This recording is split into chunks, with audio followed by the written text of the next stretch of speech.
All right. Okay, crazy people back in front. No, not crazy. Just imperfect.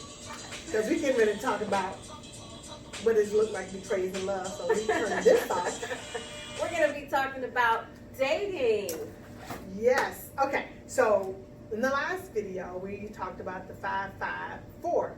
We didn't get to the 4. Today we get right now. We're going to get to the 4. So, what is the 4? It's the 4 loves, the 4 types of loves. The very first type of love is the, guess what? Storge. Those are Greek words. It simply means a father's love, a mother's self-sacrifice. And regardless of where we come from, because again, that's why I have my lovely tree. Some of us may not have those adults in our life that was able to show us what that looks like. It's not where you start from, but it's how you end up. And so we're going to talk about some keys that we talked about in the last video. Some keys to being successful. First, you got to love yourself. Then you got to know the types of love, the way we love. And so we're going to group these 4, what I call, into the types of loves, the environment that we're in. So the first is that storge, that mother, that father. Number 2 is philia, being friends, having that friendly type of being able to say, you know what, I love my friend. We down like 4 flat tires or whatever you may say today. I don't know. But just having that person that says, you know, with beyond a shadow of a doubt, they're a healthy type of friend that you can be yourself, like we talked about in our previous videos. Okay. Number 3 is that eros phase. That's that phase that what we call where that romantic love. Some people may say that puppy love. I don't know what y'all may say now, but it's that initial attraction of liking someone. That's that kind of like, do I kind of like this person? Are they the right person for me? And the last but not least is that agape love, that unconditional love, that regardless of that you have a little nose hair or your hair don't quite hang a certain way, that person loves you for who you are. Those are the 4 types of love. So again, I just want to reiterate, it's called the 5, 5, 4. And the 4 being the 4 types of love. So those are some key things, because this is what I want you to understand. Are you listening? This is what I want you to understand. That no matter what, the different loves, the mom, dad, sister, brother, your friend, hanging out with co-workers, the number one most important decision that you will make as a young adult is this: who you decide to spend your life with, who you decide to create kids with. And again, not asking for perfection, because we all make mistakes. I made mistakes. I'm sure Miss Nerita we both got stories. Now, if you do a Zoom call with us, we're going to share some things with you. But right now, we just want to say this: make sure you take time to first love yourself, understand the different types of loves that's out there, and we're going to have some links for you to go and do a self-exam. But those are the 4 types of love there. So Miss Nerita's gonna take me up, because I know y'all all like, well, what about the romantic love, the puppy love? Let's go. She's gonna talk to you about the purpose of dating. All right, Nerita. Yes. So one of the beautiful things that come out of the dating phase, I guess is one way of saying is getting to know someone. You know, taking your time to get to know someone. And it is a little bit of a lost art right now. It is. Because people go from getting to know someone, I'm in love, let's get married tomorrow. But we really want to take time to get to know someone. Right. And that's very important. During that time of getting to know someone, and let me say this, someone once told me that it takes a lifetime to get to know someone. So when you skip the step of dating, you're really missing out on a very important time. You're slowing it down, you're being friends, you're just hanging out, you're sharing your likes and dislikes, you know, you're getting to know maybe some of the activities or hobbies they're involved in, because these are the things that are also going to be a part of conversation. But in that process, you also want to maintain your own boundaries. You're showing them what your boundaries are. You want to maintain your independence, which is very important, because, you know, getting to know someone, you know, you are essentially becoming attached to them, but you also still want to maintain your independence, because I have things that I like to do. My husband has things he likes to do. Doesn't mean that it's a deal breaker that we're not going to be compatible. It just means that these things bring me joy, and he has things that bring him joy that I don't want to be a part of. So when you're dating, you get to learn those things about that person. Right.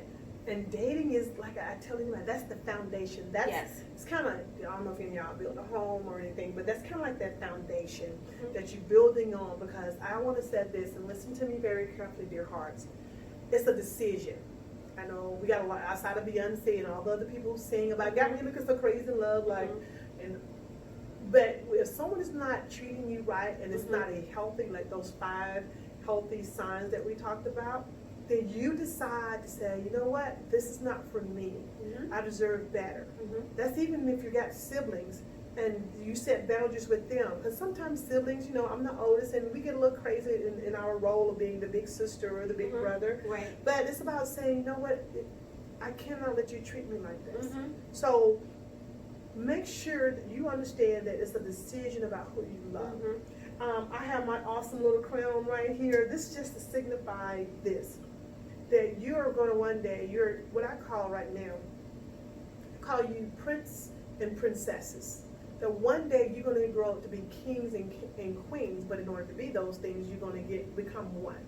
You cannot go as a broken person to meet your king or queen, because you together make it whole.